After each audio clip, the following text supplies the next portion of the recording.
إلهي لست للفردوس أعلى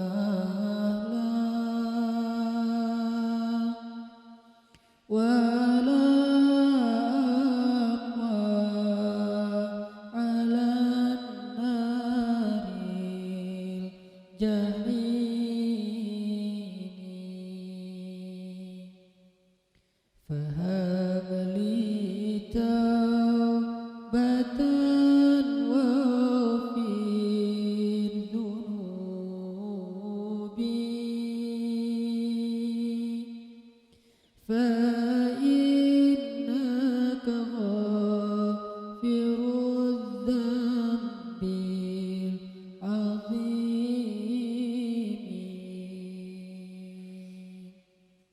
Teman-teman sekalian, bait-bait kasidah itu ditulis dan dirangkai oleh para ulama adalah tentang pengakuan dosa seorang hamba. Ketika seorang hamba berada di puncak penyesalan dan merasa tahu diri bahwa dia adalah seorang hamba yang kotor, sehingga dia mengatakan, Ilahi lastu lil firdausi ahla. Ilahi, sesungguhnya saya tidak layak masuk ke surga Firdaus.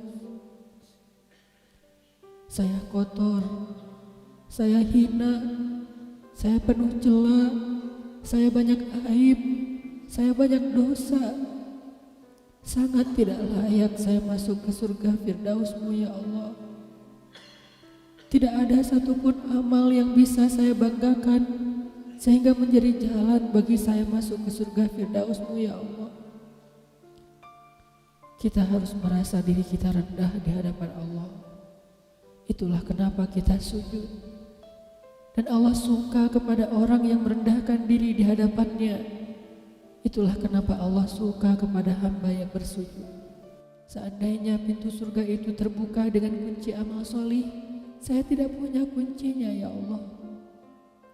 Saya beramal solih tetapi belum layak untuk membuka pintu surga. Saya sholat, saya puasa, saya tarawih, saya sedekah, tapi semua itu belum cukup untuk membuka pintu surga karena keterbatasan amal solih saya. Masih banyak kesalahan dalam amal-amal yang saya kerjakan karena saya bodoh ya Allah. Lalu bagaimana nasib saya kelak di akhirat ya Allah? Jika ditimbang-timbang, sungguh kedurhakaan saya lebih sering daripada istighfar saya ya Allah. Saya tidak pantas menjadi penghuni surga ya Allah. Wala aqwa 'alan naril jahimi. Tetapi saya juga tidak akan kuat dengan azab neraka jahim-Mu ya Allah. Karena sesungguhnya tidak ada satupun dari makhluk-Mu yang sanggup merasakan azab neraka. Semuanya takut kepada neraka-Mu ya Allah. Jangankan 1 tahun, jangankan 1 bulan, jangankan 1 hari, sedetik pun tidak akan sanggup ya Allah. Karena saya mendengar sesungguhnya Rasulullah SAW bersabda, azab yang paling ringan bagi penduduk neraka adalah dipakaikan baginya sendal terompah dari api yang membakar kakinya sampai mendidihkan kepalanya. Itulah azab yang paling ringan di neraka untuk orang yang paling ringan berbuat dosa. Bagaimana dengan saya ya Allah? Dosa saya banyak, saya pernah durhaka kepada ibu bapak saya. Itu saja sudah cukup bagi saya mendapatkan azab yang lebih besar di neraka dan saya tidak sanggup ya Allah. Saya pernah durhaka kepada ibu saya marahi ibu saya karena satu kesalahan. Padahal saya lebih sering berbuat salah dibandingkan ibu saya. Tapi ibu memaafkan saya. Ketika di waktu kecil saya memecahkan barang-barang ibu saya memungut barang-barang itu sambil tersenyum, membelai kepala saya, mengatakan nasihat-nasihat yang baik. Sama sekali ibu saya tidak marah kepada saya saat itu.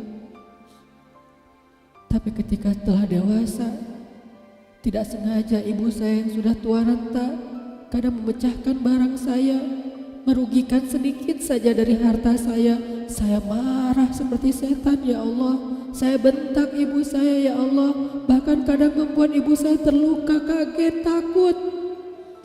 Pantaskah seorang ibu merasa takut terhadap anak yang dia kandung 9 bulan, yang dia lahirkan dengan taruhan nyawa, yang dia susui dengan darah dagingnya, yang dia didik, dia jaga, yang dia berjaga di malam hari tidak tertidur demi untuk menjaga anaknya dari seekor gigitan nyamuk? Pantaskah ibu merasa takut terhadap anaknya sendiri? Cukup satu dosa besar saja durhaka kepada ibu membuat saya pantas masuk api neraka. Belum lagi dosa saya kepada ayah. Ketika saya berdebat habis-habisan di hadapan ayah saya, hanya ketika ayah saya menasihati saya dengan satu nasihat sederhana, saya debat ia, seolah-olah wawasan saya lebih banyak, ilmu saya lebih banyak, pergaulan saya lebih luas, pendidikan saya lebih tinggi, padahal semua itu saya dapatkan hasil dari perjuangan dan pengorbanannya. Ketika keduanya sudah menjadi tua dan lemah, kadang keduanya rindu kepada saya, ya Allah. Mereka memberi kami pesan, ya Allah. Mereka bertanya, bagaimana kabarmu anakku? Tapi kami tidak peka.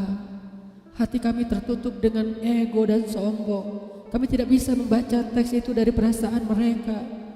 Kami hanya membaca teks mereka dan tidak segera membalasnya. Kami anggap teks dari orang tua kami tidak penting, masih bisa ditunda untuk dijawab nanti sore. Padahal mereka sedang kangen, sedang rindu kepada kami, ya Allah. Mereka tidak mengatakan kami rindu kepadamu wahai anakku, karena mereka tahu kalimat itu akan mengganggu kami. Kalimat itu akan menjadikan hari kami tidak lagi mudah. Kalimat itu akan merusak konsentrasi kami dalam bekerja.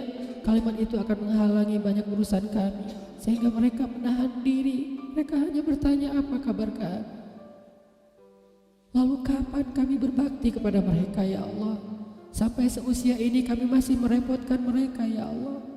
Kapan kami akan berbakti kepada mereka? Rasanya kami lupa. Entah kapan kami pernah memijat kaki mereka setelah mereka seharian bekerja. Entah kapan kami pernah memberikan minuman hangat untuk mereka. Kami durhaka kepada orang tua kami, ya Allah.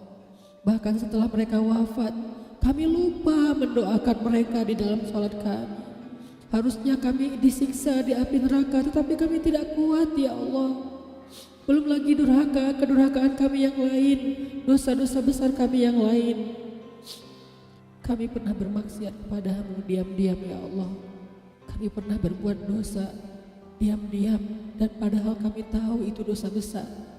Tapi kami tidak peduli. Kami tidak takut kepadamu, seolah-olah ancamanmu itu hanyalah mitos, seolah-olah ancamanmu itu hanyalah fiktif, seolah-olah apa yang kau firmankan di dalam Al-Quran itu tidak benar-benar ada. Kami sombong, menantangmu dengan berbuat dosa. Banyak dosa yang kami tidak bisa menyebutkan satu persatu, ya Allah. Keluh lidah kami untuk menyebutkan dosa-dosa kami, ya Allah. Malu untuk menyebutkan dosa-dosa kami, ya Allah.